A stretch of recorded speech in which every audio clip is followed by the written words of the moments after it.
Terima kasih Ustadz. Kenapa seperti yang Ustadz Abdul Somad ini oleh Allah ditakdirkan usianya lebih muda dari A. Ngomong-ngomong berapa usia sekarang Ustadz? 24 rasanya.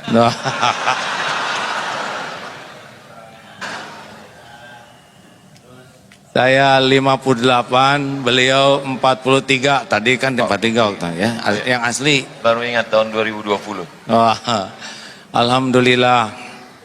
Ya insya Allah setiap ulama pasti ada cobaannya. Amin ya Allah. Dan cobaan itu pasti akan membuat semakin bisa dekat dengan Allah. Amin ya Allah. Ustaz, kalau naik pesawat, Ya. pesawatnya lancar, Ustaz lihat banyak yang zikir tidak di pesawat. Tidur semua. Tidur. Kalau pesawatnya digoncang, apa yang terjadi? Pada zikir tidak? Allah semuanya menyebut Masya Allah, Allahu Akbar, takbir semua. Gitu ya. Nah itulah pentingnya goncangan ya. Ya Allah. Kalau tidak digoncang cenderung lupa ke Allah. Kalau di Allah Akbar, begitulah hadirin sekalian ya. Silakan Ustadz yang mendahului, saya bagian menyimak. Dalam programnya sebetulnya saya jadi pembawa acara malam ini.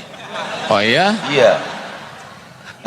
Kok sama dengan program saya juga pembawa acara. Jadi jamaah sekalian, malam ini kita bersyukur pada Allah kedatangan seorang ulama. Saya diberikan kesempatan untuk membuka acara ini. Mari kita buka dengan ucapan basmalah.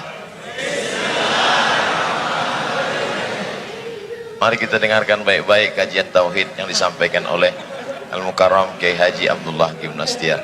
Kita gunakan telinga dengan baik, catat dengan baik. Mudah-mudahan ilmu yang kita peroleh malam ini dapat membekali kita menjalani hidup diridhoi Allah Subhanahu wa taala. Kembali ke baiklah, karena saya dianggap lebih tua, awalnya begini ya.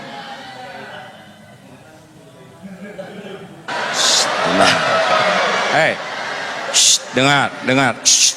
Jangan pernah berbicara sesuatu yang tidak ada manfaat. Tidak terdengar? Jangan banyak komentar ya. Setiap komentar pasti dicatat oleh Allah dan ada dipertanggungjawabkan. Bagaimana sekarang, jelas tidak? Tidak. Sabar, tenang. Shh. Bisa terdengar tidak? Di atas kedengaran tidak? Tidak. Berarti dari tadi kita ngobrol nggak ada yang dengar. Maaf panitia. Shh. Bagaimana sekarang, jelas? Padahal sama ya. Jelas ibu belakang? Apakah Allah Subhanahu wa ta'ala sedang menyaksikan pertemuan ini? Yakin? Apakah Allah mendengar apapun yang terucap? Apakah Allah tahu apa yang ada dalam pikiran kita? Apakah Allah tahu isi hati kita? Apakah Allah Subhanahu wa ta'ala tahu persoalan yang sedang kita hadapi? Yakin? Kalau seorang hamba berkeyakinan seperti itu setiap saat, merasa ditatap Allah, merasa didengar Allah, merasa diketahui pikiran dan hatinya oleh Allah, dan yakin masalah yang dihadapinya juga dalam kekuasaan Allah, kira-kira seperti apa orang tersebut? Tenang atau gelisah? Akhlaknya baik atau buruk? Masalah kita umat Islam kepada Allahnya itu kadang-kadang hanya sampai di lisan, belum sampai di hati dengan yakin. Sedikit Ustadz izinkan membuka acara ini ya. Nanti Ustadz yang menyampaikan aslinya. Kedengaran ke atas? Alhamdulillah. kenapa umat Islam belum seindah akhlak yang diharapkan oleh Rasulullah sallallahu alaihi wasallam. Satu, karena banyak di antara umat Islam belum belajar tentang indahnya Islam. Lebih banyak melihat, mendengar pelajaran yang tidak sesuai dengan tuntunan. Satu. Yang kedua, kenapa umat Islam akhlaknya, perilakunya belum seindah semestinya? Yang kedua, karena kita sering belajar agama ke majelis taklim, tapi belum tentu niatnya ingin dekat dengan Allah. Tidak jarang datang ke sekolah Islam, kampus Islam, pesantren, tapi yang dicarinya dunia, ingin gelar, pangkat, jabatan dari agama. Padahal ilmu agama ini justru untuk membuat dekat dengan Allah. Sampai ada seorang suami yang mengeluh, istri saya ke pengajian seperti makan obat, sehari 3 kali, tapi perubahan yang nyata itu baru pada seragamnya, belum pada perilakunya, dan peningkatan yang jelas itu pada cicilan, belum pada iman. Kenapa? Sangat boleh jadi belajar agamanya belum dengan niat ingin bisa dekat dengan Allah.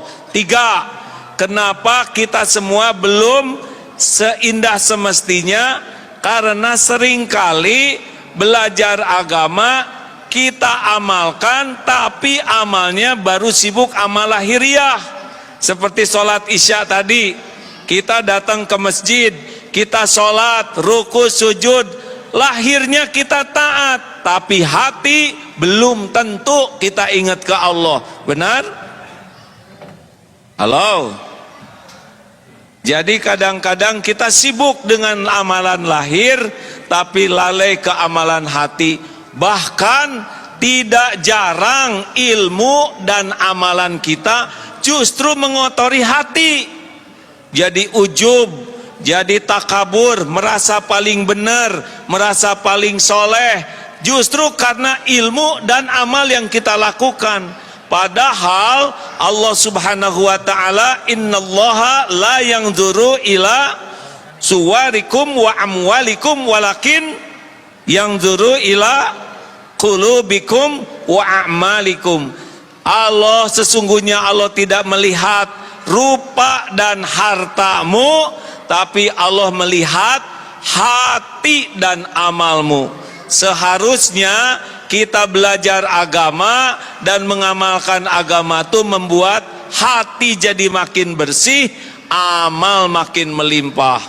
Demikianlah pendahuluan dari acara kajian malam ini. Penjelasan selanjutnya oleh Ustadz Abdul Somad. Baik, alhamdulillah kita baru saja mendengarkan sesuatu yang menyentuh hati. Sebentar. Masya Allah. Gimana perasaan jamaah malam ini bisa berkumpul dengan Kiai Haji Abdullah Hakim Nastiar? Senang apa lapang hatinya? Saya terus terang bisa satu majelis dengan beliau. Dulu saya nonton TV dari pagi sampai siang, sampai malam, sampai pagi lagi beliau terus. Tidak pernah terlintas di pikiran saya bisa satu majelis dengan beliau. Allahu Akbar. Ketika orang memuji A.A.G. tampil di seluruh TV, bagaimana cara A.A.G. bisa meluruskan niat dan membersihkan hati? Ini mah jadi bulak-balik begini hadir. Dulu Ustadz, Ya. kita ngobrol aja lah ya. Baik. Dulu tidak pernah menyangka akan menjadi posisi seperti ini. Ya. Tetapi entah bagaimana takdirnya tiba-tiba menjadi dikenal sebagian orang. Allah. Padahal secara keilmuan belum siap, dan ada lagi yang belum siap. Keimanan belum siap. Jadi ketika makin populer, makin di banyak tampil, ternyata saya kehilangan yang sangat besar, yaitu rasanya kehilangan kedekatan dengan Allah dibanding sebelum dikenal orang. Jadi ustadz populer malah jauh dari Allah. Iya, itu sampai tahun 2006. Insyaallah. Sebelum Allah memberikan karunia, ditegur, diingatkan, sehingga alhamdulillah mudah-mudahan sekarang sudah bisa lagi nginjak bumi. Kalau dulu jadi terbang kayak balon gas karena ketipu atau tidak siap dengan popularitas. Gitu Ustaz.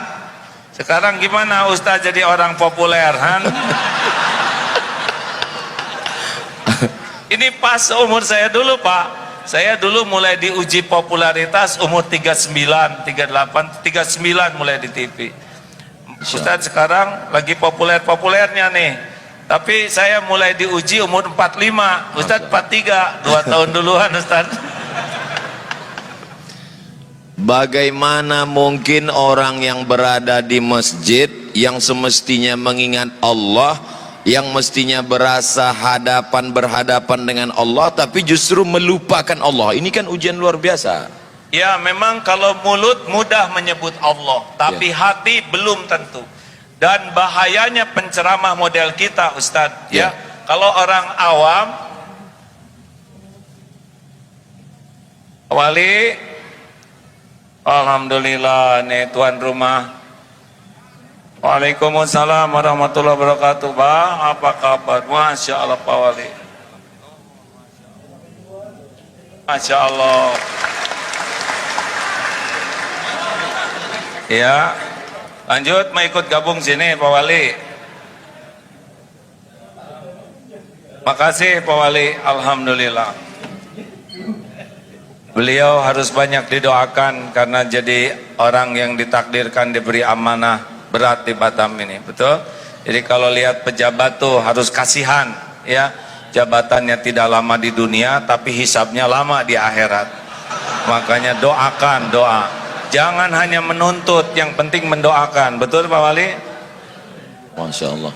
Ada sebagian orang ketika dia diuji dengan sakit, dia katakan saya sedang diuji. Diuji dia dengan kemiskinan, dia katakan saya sedang diuji. Tapi ketika dia punya popularitas, punya jabatan, dia menganggap ini nikmat. Logika berpikir seperti ini betul atau keliru? Salah. Kok jadi saya yang jawab terus? Jadi justru ujian yang ada puji, ada caci. Ujian yang terberat itu pujian. Kenapa berat? Karena pujian ini cocok dengan yang nafsu sukai. Jadi kalau nafsu suka, itu lebih berat. Tapi kalau nafsu tidak suka, itu cenderung yang lebih dekat yang Allah sukai. Seperti tidur, tahajud atau tidur, pasti nafsu sukanya tahajud atau tidur? Tidur. Nah, makanya itu lebih berat. Jadi dipuji itu lebih berat daripada dicaci. Karena kalau dipuji kita sudah suka jadi merasa seperti apa yang dikatakan orang. Wah, Ustadz Abdul Somad soleh, wah itu lebih bahaya daripada Ustadz perbaiki dong. Nah itu lebih bagus. Berarti kalau gitu kita lebih berusaha mencintai haters daripada lovers. Ya, lover dicintai, haters juga dicintai. Masya Allah. Karena tidak rugi kita dikritik orang. Yang rugi itu sebetulnya kalau terpedaya oleh pujian orang. Sekarang bagaimana rasanya Ustaz jadi orang terkenal? Masya Allah, tabarakallah. Kita sedang disadarkan bahwa selama ini kita salah melihat hidup. Selama ini kita merasa kalau sedang sakit diuji Allah, ketika kita sedang miskin diuji Allah, ketika kita sedang dapat jabatan alhamdulillah saya diberi, padahal sebenarnya juga bagian dari, dan lebih berat ujiannya, ujian jabatan. Iya, ujian popularitas lebih berat Pak. Kalau orang populer seperti Ustadz Abdul Somad ini, ya, ada contoh lain enggak? Udahlah giliran. Kalau orang tidak dikenal bikin kesalahan bisa dia sendiri Pak. Tapi kalau model orang hampir nyebut kita, model Ustadz yang terkenal ini bikin satu aja kesalahan, ditiru orang banyak, udah nggak tahu gimana ngejar tobatnya itu. Dosa jariah. Iya, dan terus disampaikan, apalagi sekarang dengan seperti ini lebih sensitif lagi. Insyaallah. Makanya siapapun, dan orang terkenal itu bukan karena maunya orang, karena maunya Allah. Ujian, tidak usah ingin terkenal, dan kalau nggak ada takdirnya nggak akan pernah terkenal. Tapi yang udah ditakdirkan terkenal harus obat habis-habisan supaya tidak terpedaya oleh keterkenalannya. Gitu. Bagaimana memanage hati kita supaya kita tidak terpedaya oleh setan yang luar biasa? Jadi terbalik, ini tidak sesuai rencana saya. Rencana saya mau dengerin Ustadz ceramah. Saya sedang belajar ilmu tauhid. Bagaimana mensucikan hati? Gimana jamaah? Gimana Membersihkan nih, hati. Tidak boleh mengadu ke jamaah. Oh gitu ya. Aneh pada saya tuan rumahnya. Begini Ustadz, kata guru saya, kalau kita sedang diuji dengan dihormati orang lain, pokoknya kalau orang menghormati kita pasti minimal dua hal. Satu, yang dipuji oleh orang itu pasti karunia Allah. Wah ini pintar, pasti karunia Allah. Wah ini hebat, pasti karunia Allah. Wah ini kaya, pasti karunia Allah. Pokoknya kalau orang muji kita, yang dipuji itu pasti pemberian Allah. Itu yang pertama. Jadi kita harus tahu, oh ini yang dipuji pemberian Allah. Yang kedua, kenapa kita dipuji orang? Karena Allah menutupi aib, dosa, kejelekan dan kekurangan kita. Nah kata guru saya, kalau kita sedang dikagumi orang, dipuji orang, sibuk lihat apa yang Allah tutupi daripada sibuk menikmati pujian penghargaan orang. Masya Allah, tabarakallah. Jadi sebenarnya ketika kita sedang dimuliakan, diagungkan, dihormati, disanjung tinggi, sebetulnya bukan prestasi kita, tapi karena pemberian pinjaman Allah, dan Allah menutupi aib cacat kita. Benar, dan itu ujian lebih berat daripada nggak ada yang muji. Kenapa Allah tidak buka? Itu semua karena sayang Allah kepada kita. Sayang Allah. Mungkin doa orang tua, mungkin kita pernah nolong seekor kucing, mungkin kita pernah ngasih minum burung, dan Allah suka dengan kebaikan kita, yang kita tidak merasa hebat dengan kebaikan itu, tapi Allah suka. Biasanya orang bicara tentang masalah dunia ini, dia melihat yang di luar, ekonomi, politik, sosial, budaya, tapi lebih mengajak kita untuk melihat ke dalam. Sebenarnya masalahnya ada di dalam hati kita. Mengapa? Lah kan jelas sekali Ustaz, innallaha la yanzuru ila suwarikum wa amwalikum walakin yanzuru ila qulubikum wa a'malikum. Allah tuh tidak lihat rupa dan harta, tapi Allah melihat hati dan amal. Ustaz maaf ya, mungkin Ustaz lebih hafal tentang dalil yang 3 dihisab pertama. Yang pertama mujahid, yang merasa berjuang sampai terbunuh di medan perang. Dan ketika dihisab, ditampakkan nikmat, dia mengakuinya. Apa yang kau lakukan?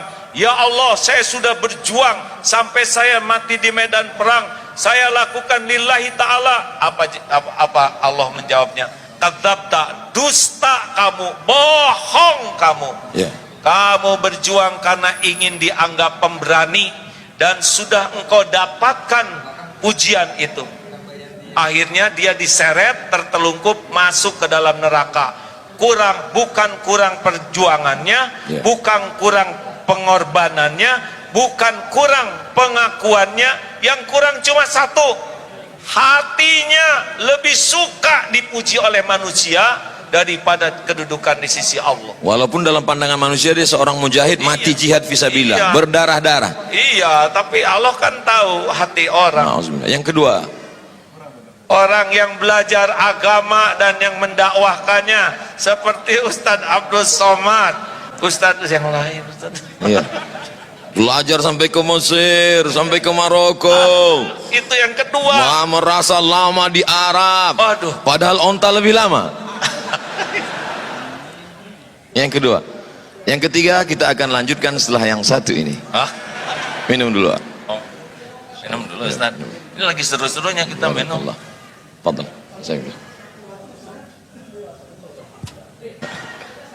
Masya Allah, tabarakallah. Yang kedua itu yang belajar agama dan mendakwahkannya, belajar Quran dan membacanya. Tidak semua ke sorga.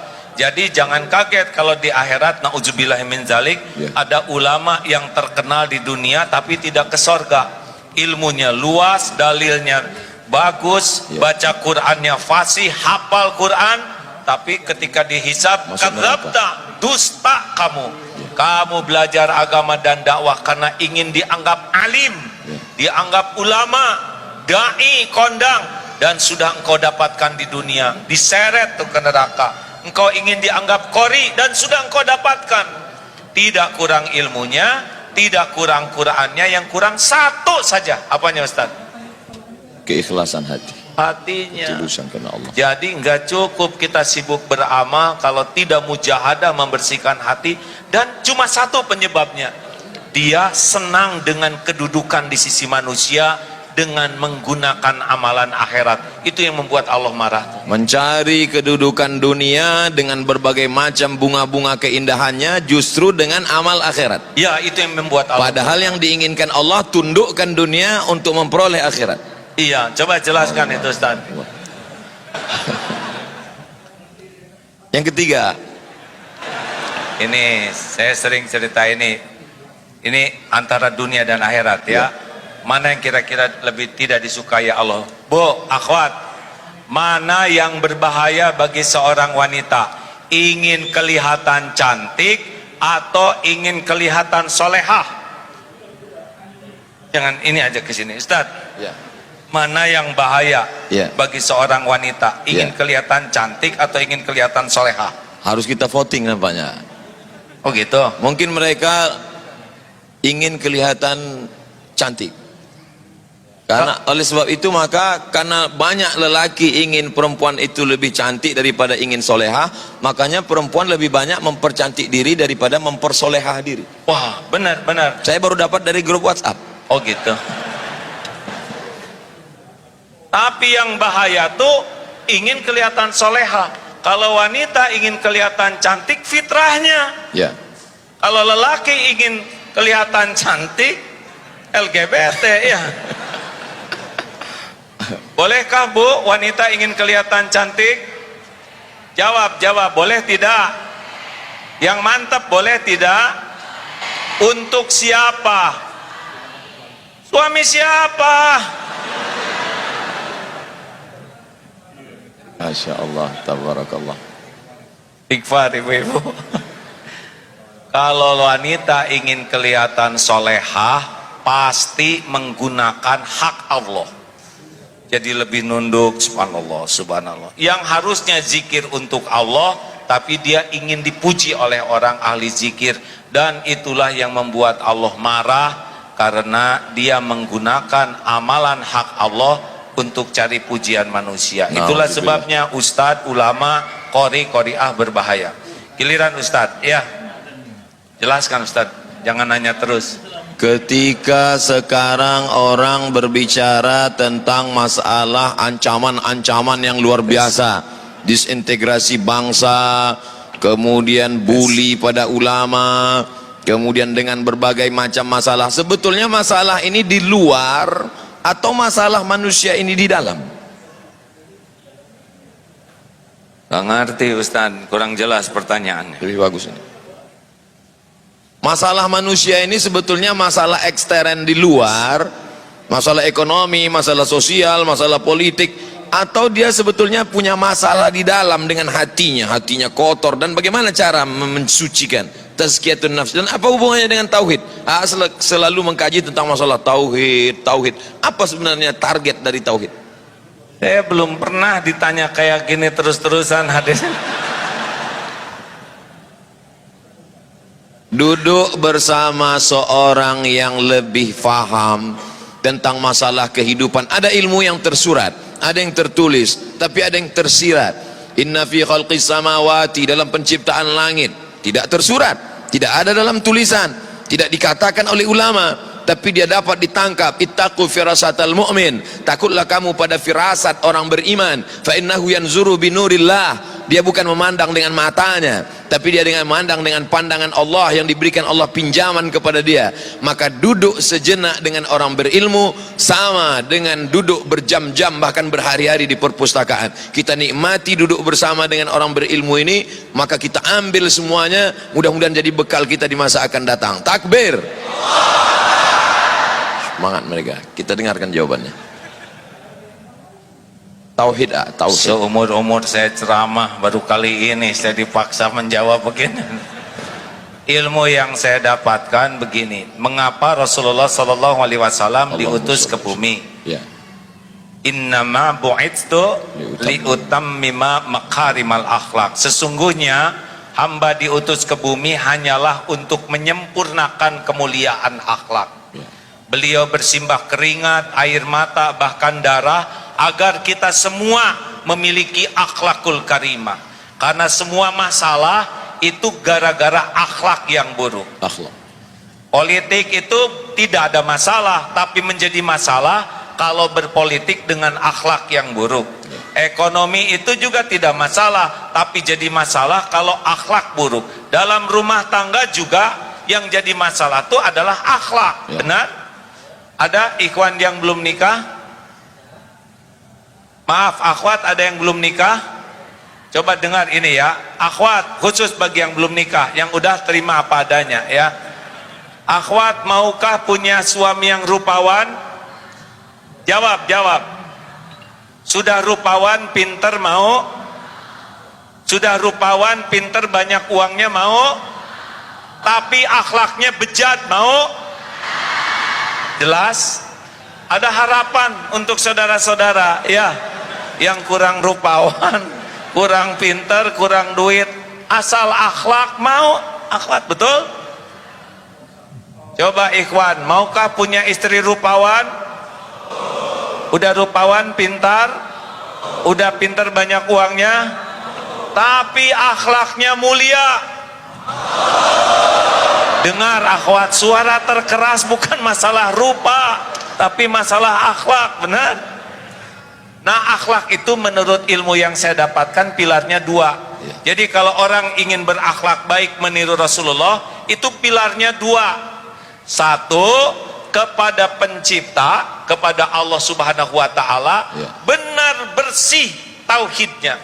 La ilaha illallah, tiada ilah selain Allah. Hatinya itu tidak menuhankan apapun selain Allah.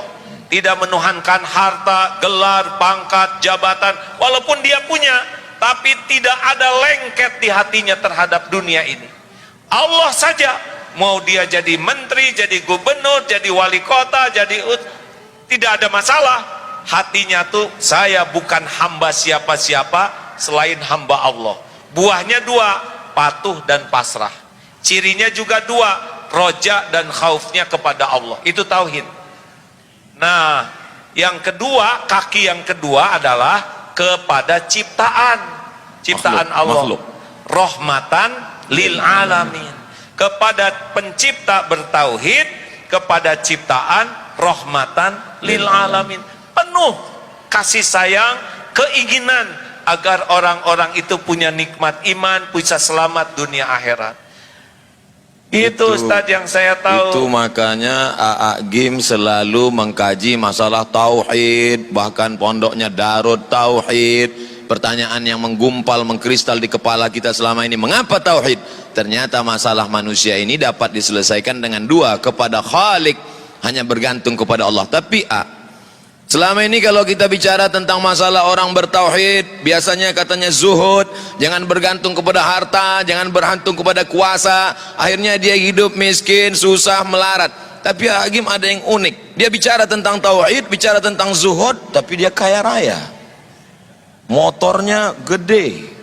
Bukan motor gede, itu motor sedang, sayanya kecil, jadi lebih kelihatan. Masya Allah.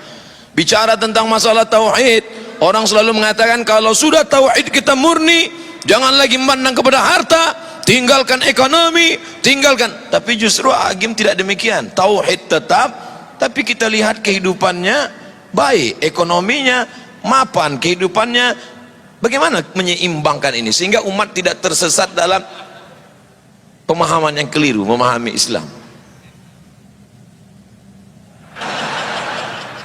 Jadi begini Ustadz, Ya, tidak menuhankan itu bukan berarti tidak punya. kata kuncinya bukan berarti tidak menuhankan, berarti tidak punya. Iya, gini, kita punya harta tapi tidak menuhankan harta, itulah zuhud. Allah. Ada orang yang tidak punya harta tapi menuhankan harta, tetap saja dia walaupun bokeh tetap tidak bagus itu yakinnya. Orang yang tidak punya harta tapi menuhankan harta, ingin punya harta padahal tidak punya harta, masuk nerakanya 2 kali berarti. Gak tahu juga Ustaz, itu urusan Allah. Tapi udah pasti menderita, karena setiap kali kita mengilahkan sesuatu selain Allah, Allah kan tahu isi hati kita, pasti Allah turunkan gelisah. Jadi kalau misalkan udah menyandar nih ya, udah ingin dipuji, ingin dihormati, ingin dikagumi ke makhluk, udah pasti Allah naruh di hati ini kegelisahan, kesengsaraan. Makanya kalau punya dunia nggak ada masalah, tapi jangan sampai menganggap dunia inilah penjamin hidup kita. Zuhud itu kan bukan tidak punya uang Ustadz. Ya. Orang yang zuhud itu mau punya 1000, 1.000.000, 1.000.000.000 sama, karena dia lebih yakin dengan jaminan Allah daripada apa yang ada di tangannya. Itu zuhud. Bagaimana menguatkan keyakinan? Harus dilatih Ustadz. Cara melatihnya? Ya misalkan ini nanti ada sedekah ya, jangan suka ragu-ragu, sedekah berapa, nggak usah dihitung-hitung, ada sini, coba aja keluarin, buka jam keluarin, cincin keluarin, pasti nyesel. Kenapa tidak dari dulu saya jadi dermawan gitu, nyeselnya. Oh, jadi ini akan ada ujian ya? Sesudah ini biasakan diuji ya. Masya Allah, mana kotaknya? Nah, belum Ustadz, belum panas ini ya. Ya. Jadi seperti tukang parkir, banyak mobil, Ya. tidak sombong, ganti-ganti tidak takabur, Ya. diambil sampai habis tidak sakit hati, Ya, tidak ada rasa memiliki. nggak ada. Bagaimana melepas rasa kepemilikan, rasa ketergantungan, rasa keterikatan dari dalam hati ya? Jadi saya gini yang ketempuhan ini hadirin. Jadi harus dengan riadah Ustadz. Ya. Tidak bisa ilmu ma'rifatullah ini hanya dengan belajar, Ya. tapi harus ada mujahadah melepaskannya. Makanya seperti kalau saudara ragu terhadap uang, latih saja. Dia punya uang, potong 5%, sedekahkan. Lihat, jadi miskin tidak? Oh enggak juga. Potong 10%, jadi miskin tidak? Oh enggak. Potong 20%. Tuh lihat Ustaz, udah lihat kan? Ya. Semuanya tegang, padahal baru rencana. Ya. Tadi 5% mereka masih senyum, 10%, 10%, 20%, baru rencana pelit. Saya nih Ustadz ya, maaf ya, kalau saat ini nih tiba-tiba ada tamu, saya mau ngasih uang ke AA ya, boleh AA? Ngasih ke saya misalkan sekarang 20 miliar, bro aja gini, udah nggak ribet Pak, saya bagi 2, 10 miliar untuk ikhwan, 10 miliar untuk akhwat, sok bagikan, gitu Ustadz. Namanya juga ngelamun, masa pelit ya kan? Betul. Kita mah ngelamun aja pelit Ustaz. Apalagi nggak ngelamun.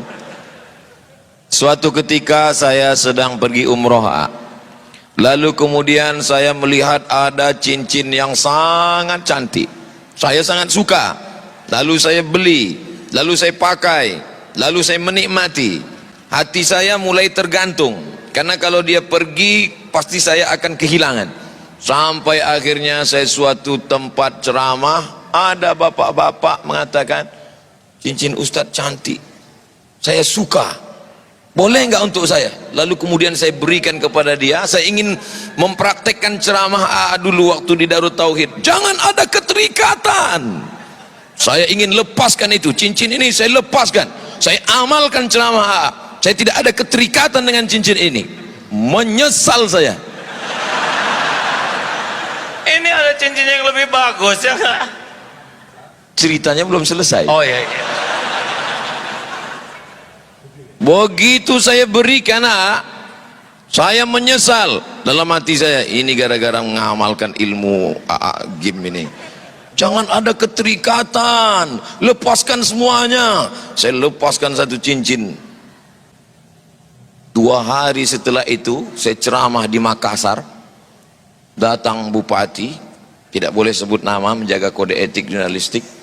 Dia lepaskan cincin yang dia sayangi, yang lebih mahal yang dari saya punya. Inilah dia sekarang. Masya Allah, Alhamdulillah, Allahu Akbar. Yakin kan? Memang ajaran Ani luar biasa. Saya Masya dulu Allah, dilatih tabarakallah. guru saya begitu Pak. Pokoknya berikan, sekarang udah nggak riadoh lagi ya, saudara jangan ngarap-ngarap apa-apa ya. Ya. Makanya saya nggak begitu bawa apa-apa, takut diminta. Dulu sama Ustadz, Ya. punya cincin ada lafaz Allah, bagus kata guru, kasihkan. Sampai dulu sekali baju itu sampai tinggal 1 Ustadz, baju untuk ceramah. Ya. Nah malam minggu itu saya ingat ceramah di Jatinangor. Ya. Jatuh karena ceramahnya di kampung.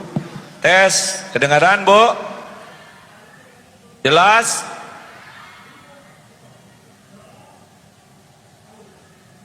Dari tadi tidak kedengaran. Yang sebelahnya gini, yang sebelahnya gini, gimana?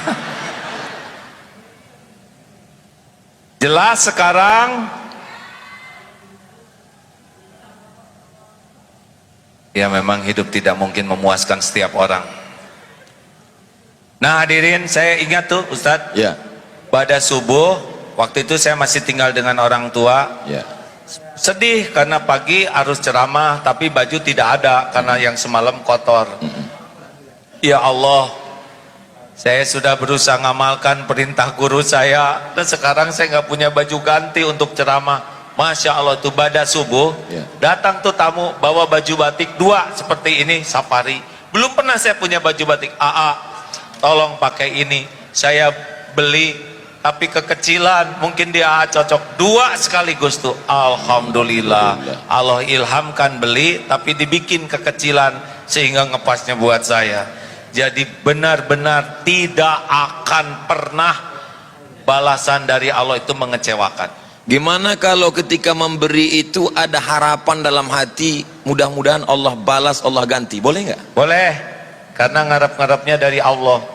Hanya levelnya belum level bagus. Kalau level yang paling bagus VVIP tanpa ada harapan sama sekali. Allah udah tahu kita berharap di hati kecil, ya. Allahu Akbar. Kan lintasan hati, wa huwa alimum bidatis sudur, wa asiru qaulakum awijharu bi innahu alimum bidatis sudur.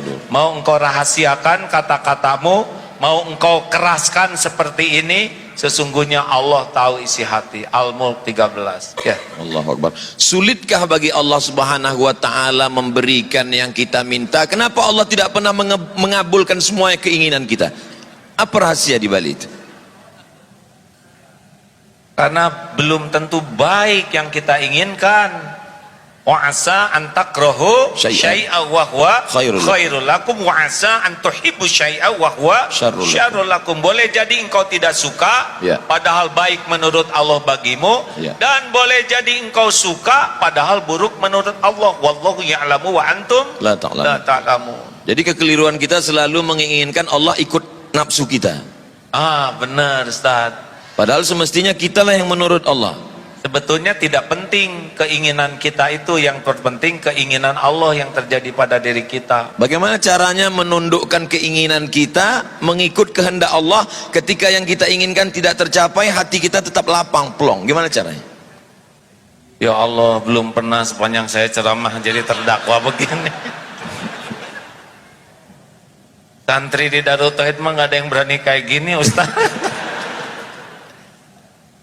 Nggak apa-apa begini hadirin, sebetulnya saya mau dengerin ceramah beliau ini. Setuju tidak begini atau saya balik aja? Ya di Ustadz. Ya. Apa pertanyaannya tadi? Selalunya kita menginginkan Allah mengabulkan keinginan kita. Ketika Allah tidak memberi apa yang kita inginkan, lalu kita merasa sempit, sulit, marah. Bahkan tidak sedikit dari orang marah kepada Tuhan. Na'udzubillah. Bagaimana kita menundukkan keinginan kita mengikut kehendak Allah dengan hati yang lapang? Memang ini tauhid. Kalau kita tahu Allah Maha tahu yang terbaik bagi kita, kita tidak akan ngotot dengan keinginan kita. kita pasti melakukan dua hal. Satu, musyawarah dengan orang yang ahlinya. Yang kedua, istiqoroh. Ya. Tugas kita kan cuma 3, meluruskan niat, menyempurnakan ikhtiar, dan pasrahkan kepada Allah. Ya. Kita ini hamba, tidak berhak mengatur Allah. Ya. Kita ini hanya melurus. Tugas kita kan bukan menentukan sesuatu. Tugas kita tuh niatnya lurus, lillahi ta'ala, ikhtiarnya maksimal di jalan Allah. Dan yang ketiga, pol, kalau baik silahkan, kalau tidak baik jangan.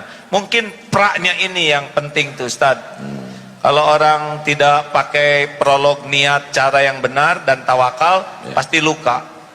Ini kan prinsip luka di hati itu kan karena melekat. Seperti perangko melekat di amplop, ketika dicopot robek dia. Nah, kemelekatan hati kita, lengketnya hati dengan sesuatu, itulah yang bikin kita banyak sakit hati. Karena melekat.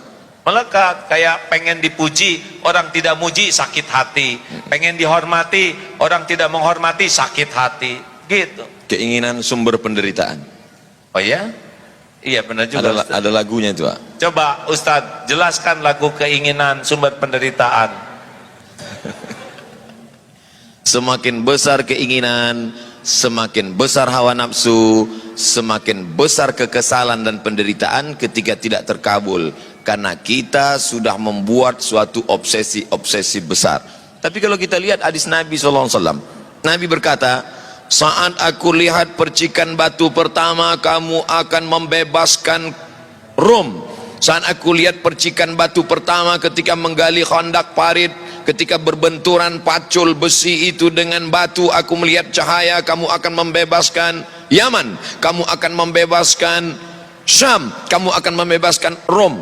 Apa beda obsesi keinginan dengan cita-cita? Karena Nabi mengajarkan kita punya cita-cita tinggi. Ada dalilnya, ihris ala ma yanfa'uk wasta'in billah wala ta'zaz. Yang lanjutan dari al-mu'minul qawi. Ya, ahabbu ilallah minal mu'min. Ya, al-mu'minul qawi khairun wa ahabbu ilallah minal mu'mini dhaif wa fi kullin khairun. Mukmin yang kuat lebih baik dan lebih dicintai Allah daripada mukmin yang lemah, walau pada keduanya ada kebaikan. Ihris ala ma yanfa'uk. Bersungguh-sungguhlah, antusiaslah, semangatlah dengan apa yang bermanfaat bagimu. Ada lanjutannya, wasta'in billah, minta tolong ke Allah, wala ta'jaz, dan janganlah kamu bersikap lemah. Jadi kata kuncinya adalah bermanfaat atau tidak bermanfaat, dan minta tolongnya kepada Allah. Silakan punya cita-citi setinggi bintang di langit, tapi jangan pernah lepas dua, bermanfaat atau tidak bermanfaat. Cita-cita ingin jadi gubernur boleh apa enggak? Boleh. Bukan obsesi, bukan menurut hawa nafsu. Tergantung dalam bayangannya gubernur itu apa. Bahkan cita-cita jadi ulama juga harus dipertanyakan. Kamu ingin jadi apa? Saya pengen jadi ulama. Kenapa? Karena ulama itu keren, dihormati orang, pulangnya dapat amplop. Nah, dunia itu bukan pengen akhirat. Nah kalau gitu ulamanya tuh dunia, itu nggak boleh. Dia pengen jadi ulama versi itu.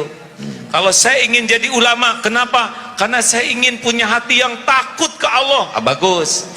Pengen jadi gubernur, boleh. Terserah mau jadi apa. Dengan jadi gubernur mudah-mudahan saya bisa mengambil keputusan yang paling adil, karena Indonesia ini dibangun dengan negara kesepakatan. Tolong ini teman-teman disimak ya. Indonesia ini dulu awalnya dibangun oleh kesepakatan para tokoh-tokoh kita, tidak hanya umat Islam, tapi ada juga tokoh-tokoh yang selain agama Islam sepakat membangun negeri ini dengan berdasarkan Pancasila. Itu kesepakatannya.